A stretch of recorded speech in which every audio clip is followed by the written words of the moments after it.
हमने 72 साल में कभी कांग्रेस से समझौता नहीं किया, उन्होंने 72 दिन में समझौता किया। कहां से बात शुरू हुई थी, हम राजनीति में नहीं आएंगे, फिर कसम खाते कांग्रेस का साथ नहीं लेंगे, फिर उसके बाद बंगला नहीं लेंगे, फिर शपथ खाते हैं गाड़ी नहीं लेंगे, फिर शपथ खाते हैं सुरक्षा नहीं लेंगे, और आज स्थिति यह है। मैं सिर्फ यह कहना चाहता हूं कि जितनी बातें ये कहते थे वो सारी चीजें आवश्यक है।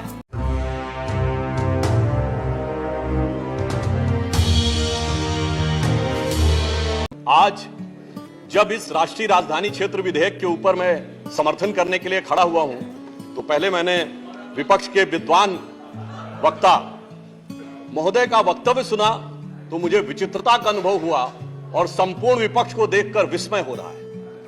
विचित्रता इसलिए कि उन्होंने कहा कि I have not seen any parallel anywhere. तो मैं भी कहना चाहता हूं ये पहली बार ऐसा हो रहा है कि किसी देश की राष्ट्रीय राजधानी में उस देश की केंद्र सरकार की शक्तियां उससे अधिक शक्तियां किसी और की होनी चाहिए। मेरे विचार से दुनिया में ऐसा कोई दूसरा उदाहरण देखने को नहीं मिलेगा। So I support what Abhishek Manu Singhvi ji has said, I am unable to find parallel anywhere in the world. दूसरा विषय जो मैंने कहा कि विस्मय का अनुभव क्यों हो रहा है, अभी देखिए उन्होंने 2 बार सुपर सीएम प्रयोग किया कॉन्स्टिट्यूशनल पद पर बैठे हुए व्यक्ति के लिए, मगर महोदय इस देश ने बगैर संवैधानिक पद पर बैठे हुए सुपर पीएम 10 साल तक देखा है। और मैं ये कह रहा हूं कि अभी मैंने कितना सुंदर सामंजस्य देखा कि उन्होंने कहा कि समय कम हो रहा है, तो आम आदमी पार्टी वालों ने कहा हम भी समय देने को तैयार हैं। सारे विपक्ष को देख के विस्मय होता है कि कांग्रेस पार्टी जिसका कि 3 राज्यों में स्थिति यह रही कि गुजरात में वोट हाफ कर दिया, बिल्कुल बता रहे हैं, सुनिए तो, अरे सुनिए तो, बता रहे हैं। सॉरी ऑनरेबल मेंबर्स, का vote one second. Dr. Abhishek Singhvi was heard in rapt attention. This is the decorum of the house. No. Yes, I am coming to that, sir. Do not get into disruptive mode. Dr. तो मैं कहना चाहता हूं कि ये लोग किस तरीके से आए हैं साथ में। अरे साहब बहुत सारे शेर बोले तो ऑर्डिनेंस के पार्ट नहीं थे, हम भी बता रहे हैं आपको। I will have to name you. देखिए इनकी I will have to name you. कि You have got it as a habit. क्या शिद्दत दिख रही है एक दूसरे को सपोर्ट करने में। देखिए इनकी स्थिति ये We want decorous debate here. Doctor said many things, maybe digestible, maybe indigestible. Dr. Sudhanshu Trivedi. मैं सिर्फ ये कहना चाहता हूं कि गुजरात में कांग्रेस का वोट हाफ कर दिया, पंजाब में इनका स्विच ऑफ कर दिया, दिल्ली में साफ कर दिया और आपने इनको माफ कर दिया। और उसके माफी के बाद भी मुझे लगता है अभिषेक मनु सिंघवी जी ने कहा था, तो मैं भी ये कहना चाहता हूं, आप साथ में आए हैं दिल्ली के इस बिल पे, दिल्ली की जनता के लिए आए हैं या किसी और कारण से आए हैं, ये दिल्ली की समझदार जनता समझती है। तो मैं भी एक पंक्ति कहना चाहूंगा कि शाम तक सुबह की नजरों से उतर जाते हैं, इतने समझौतों पे जीते हैं कि जमीर भी मर जाते हैं। अब यह एक संवैधानिक विषय है कि यह जिस प्रकार से संविधान में लागू होना चाहिए, परंतु उसके साथ राजनीतिक टीका टिप्पणी की जा रही है, तो एक सैद्धांतिक विषय भी आता है। तो मैं संवैधानिक और सैद्धांतिक दोनों विषयों का जवाब दूंगा। I will reply both the constitutional and conceptual aspect. देखिए माननीय गृह मंत्री जी ने लोकसभा में बहुत स्पष्ट किया था कि दिल्ली पूर्ण राज्य नहीं है, ये एक विशेष श्रेणी का यूनियन टेरिटरी है, यानी विशेष श्रेणी का संघ शासित राज्य है। वैसे मुझे लगता है संघ शब्द आते ही बेचैनी ज्यादा हो सकती है दूसरी तरफ, और संघ शासित से बेचैनी और हो सकती है, इसलिए मैं यूनियन टेरिटरी वर्ड प्रयोग करूंगा। It is a special category of union territory. और वैसे भी आजकल अंग्रेजी के प्रति मोह बहुत ज्यादा है, क्योंकि अपने गठबंधनों का भी नाम अंग्रेजी में ही ज्यादा रखा जा रहा है। संविधान में जो भाग 8 में उल्लिखित, वैसे तो जब मैंने टीवी चर्चा के दौरान कई बार विपक्ष के लोगों से INDIA का हिंदी फुल फॉर्म पूछा, तो पहले दिन तो लोग गूगल देख के भी नहीं बता पाए। खैर, अब मैं कहना चाहता हूं कि संविधान के भाग 8 में उल्लिखित प्रावधानों के अनुसार अरे सुनिए बात, देखिए संविधान के भाग 8 में उल्लिखित प्रावधानों के अनुसार अनुच्छेद 239 से 242 तक संविधान में इस विषय का पूर्ण वर्णन है। अनुच्छेद 239AA में इसका विशेष प्रावधान किया गया है। यदि उसके क्लॉज को 239AA3B को देखें तो संसद को दिल्ली संघ राज्य यूनियन टेरिटरी से संबंधित किसी भी विषय पर कानून बनाने का पूरा अधिकार है। इसमें किसी भी प्रकार का कोई संशय नहीं है। सर्वोच्च न्यायालय के जिस निर्णय का बार बार उल्लेख किया जाता है और हमारे विरोधी उसको अपने हिसाब से प्रयोग करते हैं, उसमें भी बहुत साफ देख लें कि 105 पेज के उस निर्णय में कहीं पर भी सर्वोच्च न्यायालय ने संसद के द्वारा दिल्ली के बारे में कानून बनाए जाने के विषय के ऊपर किसी प्रकार की कोई टिप्पणी नहीं की। इसके बाद भी न्यायालय के आदेश में पैरा 161 और 162 को कई बार उल्लेख किया जाता है, परंतु यदि पूरे संदर्भ में देखें तो पैरा 86, 95 और पैरा 164F को पढ़ें तो वहां पर संसद के द्वारा दिल्ली के संदर्भ में किसी भी विषय के ऊपर कानून बनाने की शक्तियों का विधिवत अनुमोदन है, कहीं पर निगेशन नहीं है। और स्पष्टता के साथ इसकी आवश्यकता क्यों थी? ताकि शासकीय आदेश को एक विधायी शक्ति भी मिल सके, एग्जीक्यूटिव ऑर्डर को एक लेजिस्लेटिव पावर भी मिल सके। इसलिए उस अस्पष्टता को दूर करने के लिए to remove any an iota of suspicion ये आवश्यक था। इसलिए मैं इस बिल का समर्थन करता हूं। अब कई बार लोग कहते हैं साहब अध्यादेश की आवश्यकता क्यों थी? वैसे तो माननीय गृह मंत्री जी ने भी इस विषय को लोकसभा में बताया था। अभिषेक मनु सिंघवी जी ने कहा कि 19 तारीख को अध्यादेश क्यों आया। शायद उन्हें ध्यान हो कि दिल्ली सरकार में जैसे ही चंद दिनों में ताकत मिली तो सबसे पहले किन फाइलों के बारे में, सतर्कता के साथ सतर्कता विभाग की फाइलों के बारे में कार्रवाई की गई। मीडिया में प्राप्त समाचारों के अनुसार सतर्कता सचिव ने यह रिपोर्ट किया कि रात 9 बजे मंत्री के द्वारा उनको कॉल किया गया। सुबह 3 बजे तक वह कार्रवाई चलती रही। 76 से अधिक फाइलें मंगाई गईं और उन्होंने उपराज्यपाल महोदय को यह आशंका भी व्यक्त की कि उसमें कई ऐसी फाइलें थीं जो कि गोपनीय थीं और उसके अनुसार उन फाइलों में किसी भी प्रकार की छेड़छाड़ भी संभव है। अब मुझे बहुत आश्चर्य होता है कि दिल्ली में बाढ़ आई तो दिल्ली फ्लड कंट्रोल अथॉरिटी की बैठक तो 2 साल से नहीं हुई, मगर विजिलेंस की फाइलें ओवरनाइट सर्च की गई।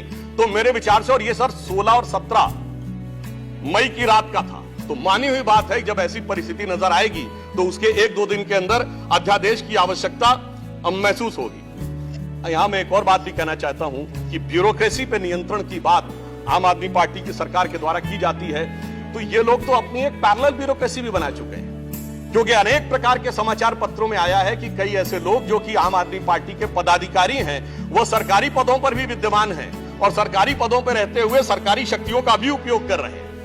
वैसे ये लोग बहुत दावा करते हैं इन्होंने बहुत सारी चीजें फ्री दिया, कुछ 100 रुपए दिल्ली की जनता को कुछ मामलों में फ्री मिला और अपने लोगों को कई मौकों पे, कई जगहों पे दर्जनों से ऐसे लोग हैं जिनको लाख लाख 1.5 लाख की तनख्वाहें मिली। और यदि आरोपों को देखा जाए तो करोड़ों रुपए के घोटालों के आरोप। एक कहावत होती है, माले मुफ्त दिले बेरहम। तो मैं कहना चाहूंगा इनकी तो स्थिति यह है कि माले मुफ्त दिले बेरहम, दिल्ली पे सितम और करोड़ों हजम। अब एक और बात जो ब्यूरोक्रेसी के नियंत्रण की बात है, तो मैं ध्यान दिलाना चाहता हूं, इस दिल्ली प्रदेश में एकमात्र ऐसा प्रकरण हुआ जो पूरे देश के इतिहास में बहुत विचित्र था कि दिल्ली के मुख्य सचिव ने दिल्ली के मुख्यमंत्री आवास के अंदर अपने साथ मैन हैंडलिंग का आरोप लगाया। मेरे विचार से पूरे भारत के इतिहास में ऐसा कोई उदाहरण नहीं होगा कि इस प्रकार की बात, इस प्रकार का आरोप लगा हो और वह भी मुख्यमंत्री की उपस्थिति में लगा हो। यह दर्शाता है कि ब्यूरोक्रेसी को नियंत्रण करने की जो छटपटाहट है उसमें वास्तविकता में वो फितरत क्या है। और मैं एक टेक्निकल पॉइंट कहना चाहता हूं, दिल्ली का कोई स्टेट कैडर नहीं है, जैसे राज्यों का कैडर होता है तो राज्य का मुख्यमंत्री उस कैडर को नियंत्रित करता है। जो आईएएस और आईपीएस अधिकारी होते हुए यूनियन टेरिटरी कैडर में आते हैं, जब वो सारे राज्यों में, सारी केंद्र शासित राज्यों में उनका स्थानांतरण हो सकता है, तो मैं आपके माध्यम से विपक्ष से पूछना चाहता हूं, यदि दिल्ली के एक अधिकारी का ट्रांसफर गोवा होना है और दिल्ली के सीएम की उस पर एब्सोल्यूट अथॉरिटी होगी तो यह कैसे संभव हो सकता है? इसलिए यह आवश्यक है कि इस विषय के ऊपर केंद्र सरकार की शक्तियां परिभाषित हैं। अब एक दूसरी बात भी है, दिल्ली में स्टेट कैडर भी नहीं है, यानी जैसे स्टेट पब्लिक सर्विस कमीशन होता है और राज्य के कैडर होते हैं, तो यहां भी दानिक्स कैडर है, यानी दानिक्स कैडर में भी 3-4 यूनियन टेरिटरी आती है, दमन दीव और अन्य। अब दानिक्स कैडर के एक अधिकारी की जरूरत यदि अंडमान में या दमन दीव में भी होगी और दिल्ली का मुख्यमंत्री यह तय करेगा, तो क्या यह संवैधानिक दृष्टि से उचित है? इसलिए मैं कहना चाहता हूं कि माननीय गृह मंत्री जी ने जो यह विषय रखा है वो पूरी तरीके से उचित है। अब दुरुपयोग की बात में मैं एक और बात कहना चाहता हूं, इनकी वास्तविक मंशा क्या थी। दिल्ली में एक जनरल फाइनेंशियल रूल 2019 है जो ये कहता है कि 10 करोड़ रुपए से अधिक का अगर किसी भी प्रकार का व्यय होगा तो वह मंत्री की शक्ति से बाहर होगा और वह एलजी के पास जाएगा। महोदय, इनके मुख्यमंत्री जी का जो मकान या वजीर आला का अजीमुशान महल बनाने के लिए जो बिल बने साहब, वो पूरे उसके एक साथ नहीं बने। 10 करोड़ से कम के 8.5, 8, 7.5, 9 करोड़ रुपए के डिफरेंट बिल बने और एक मद ऐसा है जिसमें कि मुख्यमंत्री कार्यालय के कर्मचारियों के लिए महोदय जानते कितने का बिल बना? 9.99 करोड़, यानी 0.01 से कैसे बचा जा सकता है कि टेंडर न करना पड़े, मन मुताबिक खर्चे कर लिए जाएं। यह दर्शाता है कि नियमों के प्रति और ब्यूरोक्रेटिक नियमों के प्रति इनके मन में क्या आस्था है। और इतना ही नहीं, दिल्ली मेट्रो के लिए तो वृक्ष काटने की परमिशन वर्षों तक नहीं मिलती थी, मगर मुख्यमंत्री आवास के लिए वृक्ष काटने की परमिशन उनको मिल जाती।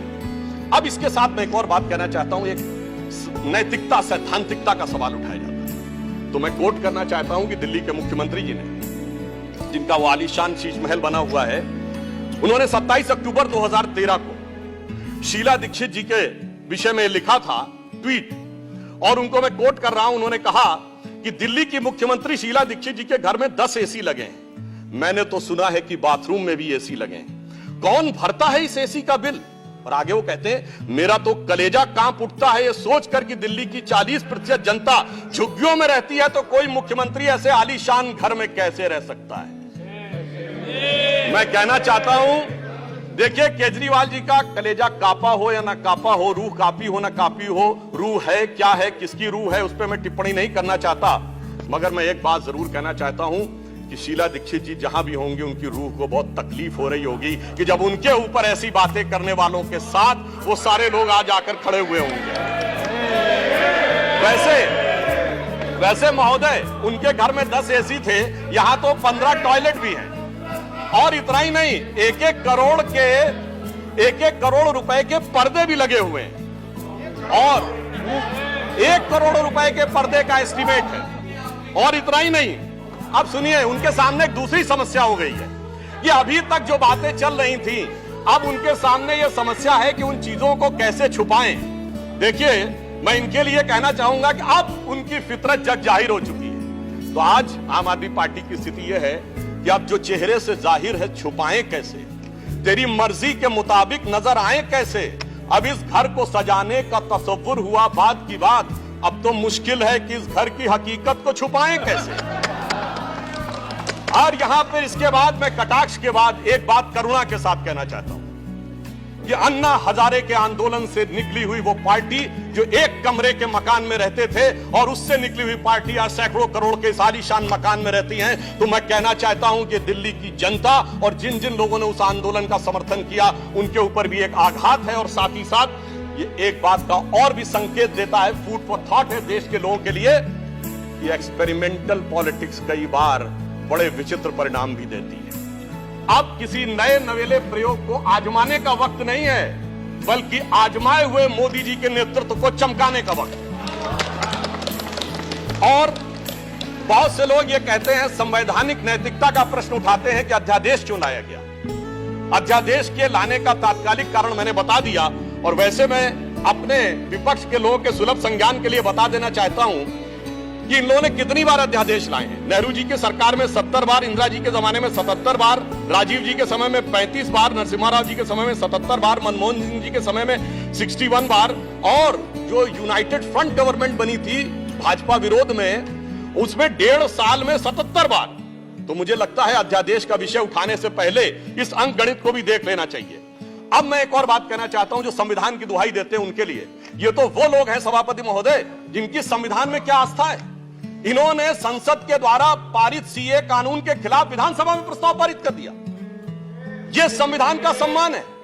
और वो सिटीजनशिप अमेंडमेंट एक्ट था, नागरिकता का विषय तो पूर्ण राज्य का भी विषय नहीं हो सकता, और तो उसके बावजूद दिल्ली सरकार ने पारित कर दिया। तो इसका अर्थ हुआ कि ये जिस प्रकार के कार्य करते हैं उनका संविधान में कोई आस्था नहीं है। और अभिषेक मनु सिंघवी जी अभी कह रहे थे इलेक्टेड गवर्नमेंट, तो मैं याद दिलाना चाहता हूं, after the 72nd and 73rd constitutional amendment there are 3 tier of government, जिसमें एक म्युनिसिपल और जिला पंचायत, एक स्टेट और एक सेंटर। तो मान्यवर, ये तो राजीव गांधी जी लाए थे। तो आपके मन में ना ऊपर वाली इलेक्टेड गवर्नमेंट के लिए सम्मान है, ना नीचे वाली, क्योंकि चंद महीने पहले तक तो ये एमसीडी से भी लड़ते थे और दिल्ली से भी लड़ते थे। तो जब आप कॉन्स्टिट्यूशनल वैलिडिटी की बात करें तो मेरे विचार से तीनों गवर्नमेंट की बात होनी चाहिए, और केंद्र सरकार के संबंध में केंद्र से अधिक संवैधानिक शक्ति इलेक्टेड गवर्नमेंट में इस विषय के ऊपर किसी और की नहीं हो सकती। और मैं एक और बात वेदना के साथ कहना चाहूंगा, ये तो वो लोग हैं जिन्होंने गणतंत्र दिवस की परेड पर भी संवैधानिकता की बात करते हैं, जिस दिन संविधान लागू हुआ उसकी पूर्व संध्या पे प्रदर्शन किया था। महोदय, मैं बताना चाहता हूं कि जिस समय इमरजेंसी लगी थी तब भी हमने कभी 15 अगस्त और 26 जनवरी के दिन राजनीति करने का प्रयास नहीं किया। तो वो लोग जब संवैधानिकता की दुहाई देते हैं तो बहुत आश्चर्य लगता है। और जब बार बार यह स्पष्ट किया जा चुका है कि फुल स्टेट नहीं है महोदय, मगर ये फुल स्टेट से भी संतुष्ट होने वाले नहीं, इन्हें तो सुपर स्टेट चाहिए। और फुल स्टेट से सुपर स्टेट की दौड़ में मुझे डर इस बात का है कि मेंटल स्टेट में भी ना पहुंच जाएं कहीं, तो कोई आश्चर्य की बात नहीं हो सकती है। और यह बात इसलिए कह सकते हैं कि 49 दिनों की वो सरकार, जब कांग्रेस पार्टी ने इनकी पालकी ढोकर सत्ता की दहलीज पहली बार पार कराई थी, उसके द्वारा अगर आप पारित इनका लोकपाल विधेयक देख लें तो उसमें संसद और सुप्रीम कोर्ट और जाने क्या क्या सारी चीजों को एक में मिला लिया गया था। और मैं एक बात और कहना चाहता हूं, ये तो वो पार्टी देश का संविधान छोड़िए, अपनी पार्टी के संविधान में आस्था नहीं। जब आम आदमी पार्टी बनी थी तो उसके संविधान में व्यवस्था थी कि उनका अध्यक्ष या संयोजक 3 वर्ष के लिए होगा और अधिकतम 2 बार होगा। मगर जो मीडिया में प्राप्त समाचारों के अनुसार 3 साल पहले उन्होंने वो संविधान में चेंज कर दिया, यानी अब जीवन पर्यंत या अपनी इच्छा के प्रसाद पर्यंत केजरीवाल जी इस विषय के ऊपर रह सकते हैं। तो मैंने इसलिए कहा ना, अपने संविधान के बारे में बात करिए। और मैं ये भी कहना चाहता हूं कि इन्होंने अपनी कार्यकारिणी में ऐसे भी प्रस्ताव पारित किए हैं संविधान के संदर्भ में कि साहब इनके यहां परिवार के भी कितने लोग काम कर सकते हैं, जो मेरे विचार से बड़ी बड़ी परिवार वाली पार्टियों ने भी कभी अपने पार्टी के प्रस्तावों में इन प्रस्तावों को नहीं पारित किया होगा। और मैं ये भी कहना चाहता हूं कि बहुत आश्चर्य लगता था कि जब ये इंडिया अगेंस्ट करप्शन के स्वरूप से आगे बढ़े थे, तब एक ही पंक्ति में बता देना चाहता हूं, क्योंकि जब आप इसकी बात करते तो क्या क्या नहीं था, कहां से बात शुरू हुई थी, हम राजनीति में नहीं आएंगे, फिर कसम खाते कांग्रेस का साथ नहीं लेंगे, फिर उसके बाद बंगला नहीं लेंगे, फिर शपथ खाते हैं गाड़ी नहीं लेंगे, फिर शपथ खाते हैं सुरक्षा नहीं लेंगे। और आज स्थिति यह है, मैं सिर्फ यह कहना चाहता हूं कि जितनी बातें ये कहते थे वो सारी चीजें आवश्यक है, मगर यह दर्शाता है, क्योंकि मैं किसी की सुरक्षा के प्रति खिलवाड़ करने की बात नहीं करता, पंजाब जैसा राज्य संवेदनशील है, वहां के मुख्यमंत्री के पास सुरक्षा होनी चाहिए। परंतु मैं सिर्फ यह कहना चाहता हूं कि ये इस बात में जो कहना चाहते हैं कि इन्होंने कितना बदलाव किया है मान्यवर, इसलिए कभी कभी इनके 10 वर्ष के अंदर चरित्र में इतना बदलाव, ये कहते सबसे जल्दी सत्ता में आए। महोदय, मैं कहना चाहता हूं, भारतीय जनता पार्टी और जनसंघ हम 1951 बने, हमने 72 साल में कभी कांग्रेस से समझौता नहीं किया, उन्होंने 72 दिन में समझौता किया, तब ये सत्ता में आए। और इसलिए आज दिल्ली की जनता अपने को ठगा हुआ महसूस करती है। और शायद दिल्ली के लोग ये कह रहे होंगे कि मैं समझता था वो कितने मासूम थे, क्या से क्या हो गए देखते देखते, जिनको पत्थर से हमने बनाया सनम वो खुदा हो गए देखते देखते। और मैं एक और बात भी कहना चाहता हूं संक्षेप में, मेरे विचार से इनको अध्यादेश पढ़ना चाहिए, संविधान पढ़ना चाहिए और दिल्ली का अधिनियम पढ़ना चाहिए, क्योंकि अपने वो कहते हैं सबसे पढ़े लिखे मुख्यमंत्री। तो मैं ये भी बताना चाहता हूं कि ये सबसे पढ़े लिखे मुख्यमंत्री जो अपने को सबसे हाई क्वालिफिकेशन का नाज रखते हैं, 2-3 उदाहरण उनके ही बता देना चाहता हूं। जिस समय कोविड की वेव चरम के ऊपर थी, तब इन्होंने क्या कहा? इन्होंने कहा कोविड वैक्सीन का फार्मूला सारी कंपनियों को क्यों नहीं दे दिया जाता? मान्यवर, कोविड वैक्सीन तो छोड़िए, पैरासीटामोल जैसी जो दवा भी अमेरिका ने उस समय हमसे मंगाई थी। अब कोई पढ़ा लिखा व्यक्ति ये कह सकता है कि वो स्टूडेंट की तरह फार्मूला सबको दे दिया जाए? तो कभी कहते हैं कि यूट्यूब के ऊपर फिल्म क्यों नहीं लाद दी जाती है? अरे भाई, वो सरकार का अधिकार का क्षेत्र नहीं है।